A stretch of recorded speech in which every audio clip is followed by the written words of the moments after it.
seja nosso Senhor Jesus Cristo, para sempre seja louvado. Seja bem-vindo mais uma vez ao canal Denis o Católico. Meus amados irmãos, nesse vídeo eu quero fazer mais uma breve análise do que o Augusto Nicodemos falou sobre a igreja na sua entrevista no podcast Inteligência Limitada. E principalmente o que ele falou sobre o Papa, né? Não diretamente, mas indiretamente. Por quê? Porque quando você lança uma mentira na cara das pessoas, é difícil um pouco de se acreditar. Mas quando você lança a mentira indiretamente, acompanhada de alguns artifícios, as pessoas podem cair, né, na tolice de achar que aquilo pode ser uma verdade.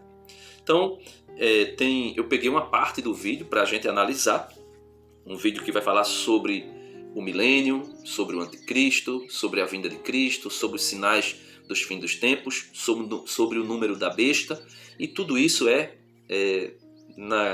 de forma subliminar, jogado na conta da Igreja Católica. Mas vamos analisar.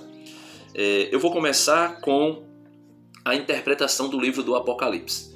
Foi perguntado como o livro do Apocalipse deveria ser interpretado. Pelo menos aqui, ele diz que, falando de contexto bíblico e falando da literatura bíblica, ele vai dizer que a literatura do livro do Apocalipse, como já diz, é uma literatura apocalíptica. Então, é carregado de símbolos e deve ser lida, na grande maioria das vezes, simbolicamente. Porém, mesmo dizendo isso, ele vai direcionar algumas falas dele com relação à igreja de forma subliminar, de forma indireta. Quem for católico e conseguir conhecer a doutrina da igreja e que conhece a doutrina da igreja, consegue perceber isso rapidamente. Vamos ver aqui alguns pontos que ele coloca, né? Ele diz que deve ser lido simbolicamente, mas não é bem isso que o relativismo do sola escritura gera no meio protestante. Ele vai falar, porque o jovem perguntou para ele lá, o rapaz perguntou para ele a respeito do milênio, porque o Apocalipse fala de um milênio. E perguntou se esse milênio era literal ou simbólico. Ele vai falar 3 posições, que são as maiores, que existem no meio protestante de interpretação a respeito do milênio. E aqui a gente já consegue perceber que não existe unidade doutrinal no meio protestante. E que também o sola escritura e o livre exame das escrituras descamba para as interpretações mais bizarras que você puder imaginar. Ele vai dizer que, se tratando do milênio, existem 3 posições que são mais frequentes no meio protestante de interpretação, que é a chamada pré-milenismo, e aqui abre aspa, né? É a fala de Augustus. Ele vai dizer que o pré-milenismo acredita no reino literal de Cristo. Satanás será preso por 1000 anos. Depois Satanás vai reunir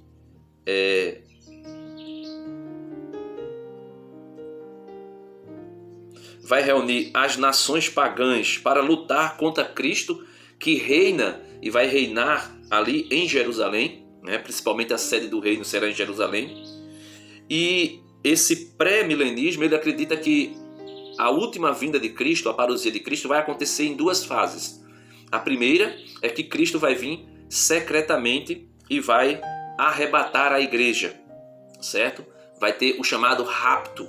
E, pelo menos nisso, o Augusto Nicodemos acertou, em dizer que não existe o rapto, não existe o arrebatamento secreto da igreja, não existe passagens bíblicas que fundamentem isso, nenhuma delas, nenhuma passagem. Eu tenho um vídeo aqui no meu canal falando sobre a mentira do arrebatamento protestante, né? O rapto protestante, isso não existe. Foi uma live que eu fiz, você pode assistir depois e vai entender por que ela não existe, esse arrebatamento. Ele vai falar que Cristo vai estar reinando com a sua igreja, com uma sede em Jerusalém, e Satanás depois vai reunir as nações pagãs para lutar contra Cristo, e Cristo vence, né? Essas nações pagãs que se levantaram contra ele, conduzidas, guiadas por Satanás, e Cristo vence e estabelece o juízo final, e vem aí, né, o novo céu e a nova terra, né, novos céus e nova terra. Essa é a posição pré-milenista que eles falam. Existe a pós-milenista, e aqui Augusto Nicodemos vai dizer, definição dele: o milênio é figurado e Cristo vem depois de um mundo de paz, onde a igreja vai crescer, né, vai evangelizar o mundo, converter o mundo todo, né, um tempo de paz, e quando Cristo chegar, a igreja está reinando gloriosa no mundo, e Cristo vai encontrar a igreja nessa paz e vai estabelecer aí o juízo final. A terceira, que ele diz que é a posição dele, é os chamados amilenista, ou seja, não tem um milênio literal, é uma figura, é figurado, e que já está acontecendo esse milênio desde quando Cristo ascendeu aos céus e sentou no trono à direita do Pai e reina sobre, ou seja, no coração dos crentes, né? Essa posição, mesmo que a gente não caracterize com esse nome, né, não descreva com esse nome, não dê essa nomenclatura de amilenista, é a posição que a Igreja Católica tem mais, vamos dizer assim, uma posição mais coerente com ela, né? A Igreja acredita mais nesse aspecto, dizendo que, segundo aquilo que Santo Agostinho, condenando o milênio literal, Santo Agostinho vai dizer que Cristo reina desde a ascensão de Cristo, né, até a sua volta na igreja. Então esse reino milenar seria um reino simbólico. E aqui o Catecismo da Igreja Católica, no parágrafo 675 e 676, vai falar sobre o milênio. Eu vou ler o 676. Diz assim: esta impostura anticrística já se esboça no mundo toda vez que se pretende realizar na história, a esperança messiânica, que só podem realizar-se para além dela, para além da história, por meio do juízo escatológico. Mesmo em sua forma mitigada, a Igreja rejeitou esta falsificação do reino vindouro sob o nome de milenarismo. Então Santo Agostinho condenou isso, sobretudo sob a forma política de um messianismo secularizado, intrinsecamente perverso. E São Pio X, né, São Pio IX, condenou isso numa encíclica contra o comunismo chamada Divini Redemptoris, né, que combate o comunismo, do ano de 1937. Então, Santo Agostinho condenou esse milênio literal e mostra que ele é simbólico, e São Pio XI também já havia condenado esse milenarismo político, onde Cristo iria reinar politicamente no meio do seu povo, ou pelo menos figuramente alguém iria se colocar como, ou um sistema iria se colocar como o reinado milenar de Cristo politicamente. E a igreja em São Pio XI, né, viu aí uma figura mitigada do comunismo, né, dentro do mundo, aí estabelecendo um tal reinado social. Então, o milênio para a Igreja Católica é simbólico. Acontece, é um período simbólico que acontece desde a ascensão de Cristo até o seu retorno para estabelecer o juízo final. Como eu dizia, ele vai dizer, Augusto, que não acredita no rapto, ou seja, no arrebatamento protestante. Então veja, os protestantes, alguns acreditam no arrebatamento secreto, outros não acreditam. Uns acreditam que os dons carismáticos cessou, outros acreditam que não cessou, outros acreditam no pré-milenismo, outros acreditam no pós-milenismo, outros acreditam no amilenismo, né? Ou seja, a gente vê que o sola escritura, na verdade, é só um relativismo. Ele vai falar sobre a grande tribulação. Ele vai dizer que existirá a grande tribulação final e que Cristo falou dela. Quando Cristo anunciou que viria uma grande tribulação que não se viu na história e que não se verá.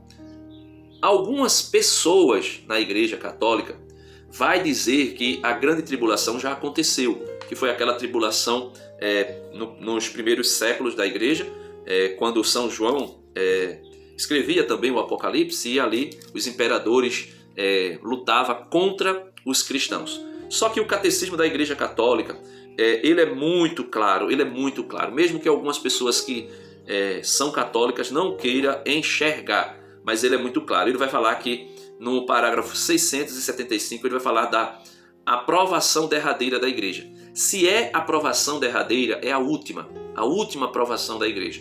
E vai dizer assim o catecismo: antes do advento de Cristo, ou seja, antes da vinda de Cristo, a igreja deve passar, né? A igreja deve passar, mostrando que é futura, não é aquela primeira tribulação que aconteceu no início da igreja primitiva. Antes do advento de Cristo, a igreja deve passar por uma provação final, que abalará a fé de muitos crentes. A perseguição que acompanha a peregrinação dela na terra. Então, é uma perseguição que a igreja vai sofrer. E essa perseguição será grande, será terrível, que terá capacidade de abalar a fé de muitos crentes. Desvendará o mistério da iniquidade. Então, essa tribulação será tão grande, tão forte, que ela vai desvendar, ela vai escancarar o mistério da iniquidade, ou seja, toda a ação de Satanás, que é o anticristo por excelência, e que vai perseguir a igreja com todas as suas forças. E ele vai dizer que esse mistério da iniquidade que será revelado sob a forma de uma impostura religiosa que há de trazer aos homens uma solução aparente a seus problemas, à custa da apostasia da verdade. Ou seja, aqui é onde fala da possibilidade do anticristo que surge. Como esse anticristo surge? É uma pessoa concreta? Não. É uma forma de perseguição contra a igreja e uma forma de aparência de paz para o mundo, que será implantada por uma, veja, ele vai dizer aqui, a impostura religiosa suprema é a do anticristo, isto é, a de um pseudo-messianismo em que o homem glorifica a si mesmo em lugar de Deus e de seu Messias, que veio na carne. Então, ele vai dizer, Augusto Nicodemos, referente ao anticristo, ele vai dizer que os reformadores protestantes, ou seja, os revolucionários, que foram contra, aí, Lutero e os demais, que foram contra a Igreja Católica, que rejeitaram a Igreja Católica, que saíram da Igreja Católica, eles vão dizer, né, quando escrevem a Confissão de Westminster, né, se eu não me engano é assim que se pronuncia, que é uma confissão, vamos dizer assim, protestante, eles vão dizer que o anticristo é o Papa, né? Eles vão dizer que o anticristo é o Papa. Só que o anticristo, meus irmãos, veja que São João vai nos dizer, olha, São João vai nos dizer que todo aquele que fica apontando que o anticristo é o Papa, a gente precisa tomar cuidado com ele. Precisa tomar atenção a esse rapaz ou essa pessoa, ou quem quer que seja. Por quê? Veja o que São João vai dizer na sua primeira carta. São João fala especificamente aqui, não resta dúvida. Veja o que São João vai dizer. Primeira carta de São João, capítulo 2, versículo 18, vai dizer assim: filhinhos, esta é a última hora. Vós ouviste dizer que o anticristo vem. E aqui ele fala a respeito daquela colocação de São Paulo, quando São Paulo vai falar na segunda carta aos Tessalonicenses, no capítulo 2, versículo 4, do homem da iniquidade. Ou seja, o homem que se apresentará contra Cristo, né? Aí ele vai dizer: filhinhos, esta é a última hora. Ouviste dizer que o anticristo vem. Aí São João vai dizer: eis que já há muitos anticristos. Por isso conhecemos que é a última hora. E quem são esses muitos anticristos que já existem, que já estão no mundo agindo? São João vai dizer: eles saíram dentre nós, mas não eram dos nossos. Se tivessem sido dos nossos, ficariam certamente conosco. Veja, eles saíram do meio de nós. Quem foi que saiu da igreja? Quem foi que abandonou a igreja católica? Lutero, Zwingli, né? Ganso, Calvino, Russell, alguma coisa assim lá, que eu não sei mais o nome deles decorado, e que se colocaram contra a igreja católica. Saíram da igreja católica por quê? Porque eles não eram católicos. Saíram da igreja, saíram do nosso meio, porque não faziam parte do nosso meio. E São João deixa explicitamente. Eu vou ler ipsis litteris, do jeito que está escrito. São João vai dizer: vós ouviste dizer que o anticristo vem. Eis que já há muitos anticristos, por isso conhecemos que é a última hora. Eles saíram dentre nós, mas não eram dos nossos. Se tivessem sido dos nossos, ficariam certamente conosco. Mas isso se dá para que se conheça que nem todos são dos nossos, nem todos fazem parte da igreja. E ele vai dizer, vós, para os católicos agora, vós, porém, tendes a unção do santo e sabeis todas as coisas. Então, veja, os reformadores acusaram o Papa de ser o anticristo, acusaram o Papa de ser a besta do Apocalipse, acusaram o Papa de ser aquele que estabeleceria o reinado, né, um reinado messiânico, né, falso, uma impostura religiosa que seria a impostura do anticristo. E seria o Papa, alguns dizem que o Papa é o anticristo, alguns dizem que o Papa vai anunciar quem será o anticristo, e assim sucessivamente. Tudo isso extraído, tirado do livre exame do Sola Scriptura. E nós podemos ver nitidamente que essas pessoas vivem no relativismo doutrinal e que se unem única e exclusivamente para atacar a Igreja Católica. Somente. Então, os que escreveram a Confissão de Westminster disseram que o Papa era ou se encaixava perfeitamente no anticristo. E aí se fala também do Papa como a besta do Apocalipse por causa do livro do número 666. Pelo menos o Augusto Nicodemos fala uma verdade aí, né? Que ele vai dizer que o número 666 é um número de homem, mas não sabe quem é esse homem. Só que ele fala uma verdade que é um número de homem, mas dizer que não sabe quem é este homem seria ou desconhecimento da parte dele ou desonestidade intelectual. Por quê? Porque o número 666, que é a besta do Apocalipse, se refere a César Nero, se refere ao imperador. São João falava a respeito do imperador romano e o considerava como uma besta que matava os cristãos. Infelizmente, é isso que nós podemos ver. E quando vai dizer que é 666, nós sabemos que é um número de homem. E eles, né, aquela Ellen White dos Adventistas, vão dizer que o Papa é a besta do Apocalipse. É aquele que traz o 666. E fazem um cálculo, porque está na mitra do Papa, né, o chapéu, aquela chama mitra, mas eu vou dizer chapéu, para que pessoas que não sejam católicas, que não conheçam, saibam do que eu estou falando. Né? A mitra do Papa, que é do bispo, tem escrito Vigário de Cristo. Eles vão dizer que está escrito lá Vigário de Deus, e calculando vai dar 666. Mas nunca existiu esse título para o Papa, Vigário de Deus. O Vigário de Deus é Cristo Jesus. O Papa é Vigário de Cristo.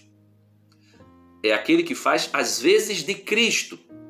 As vezes de Cristo. Por quê? Porque Cristo, cabeça invisível da igreja, do seu corpo místico, ascendeu aos céus e deixou como líder supremo da sua igreja uma cabeça visível, que é o sumo pontífice, ou seja, o vigário de Cristo, o Papa. E independente de qual seja ele, Pedro ou o Papa Francisco ou o que virá, se assim for da vontade de Deus, ele será vigário de Cristo e nunca vigário de Deus. Porque se colocar ou receber o título de vigário de Deus, seria tomar o lugar de Cristo. E isso nunca a igreja colocou como sendo o título do Papa ou de qualquer Papa que seja na história. É uma mentira, é uma falácia. E a respeito do fim dos tempos, ele vai falar que Cristo deixou alguns sinais concretos de que aconteceria o final do mundo, que seria fome, guerra, perseguição, falsos profetas, nação se levantando contra nação e terremotos, maremotos, sinais nos céus e coisa e tal. Ele vai dizer que a partir de Cristo essas coisas começaram a acontecer. Não, Augusto Nicodemos. Antes de Cristo essas coisas já aconteciam. E depois de Cristo elas começaram a se intensificar por conta do percurso, do curso da história que se aproxima cada vez mais do seu fim. E essas chamadas dores de parto vão se intensificando até a parousia, até o retorno de Cristo. E o jovem perguntou: e qual é o significado da volta de Cristo? O significado da volta de Cristo, pelo menos nisso, o Augusto Nicodemos acertou, que é estabelecer o juízo final e reinar no novo céu e na nova terra com a sua igreja. Portanto, meus irmãos, esse aqui é mais um vídeo fazendo uma reflexão, uma análise a respeito da posição protestante e dos ataques contra a Igreja Católica que esse povo adora fazer e adora realizar. Duas coisas quero deixar certa aqui. A primeira é: anticristo é todo aquele que saiu da Igreja Católica, porque na verdade não fazia parte da Igreja Católica, era impostor, e se caracteriza assim a sua identidade, anticristo. São vários anticristos na história que saíram da igreja, que rejeitaram a igreja, e rejeitando a igreja, rejeita o próprio Cristo, porque a igreja é corpo místico de Cristo. A outra questão que eu queria colocar é: o livre exame das Escrituras e o sola Escritura gera no meio protestante vamos dizer assim, esse self-service de doutrinas contrárias umas às outras, que eles mesmos vão aí criando, fazendo com que as pessoas comecem a acreditar nessas fantasias que estão sendo levantadas ano após ano, com o surgimento de igrejas e igrejas. Deus abençoe você e até o próximo vídeo. Dá uma curtida no vídeo para ajudar o canal. Se inscreve no canal se você não é inscrito, clica no sininho, clica no primeiro sininho para receber todas as notificações e compartilha esse vídeo. Deus abençoe, até o próximo vídeo, se Deus quiser.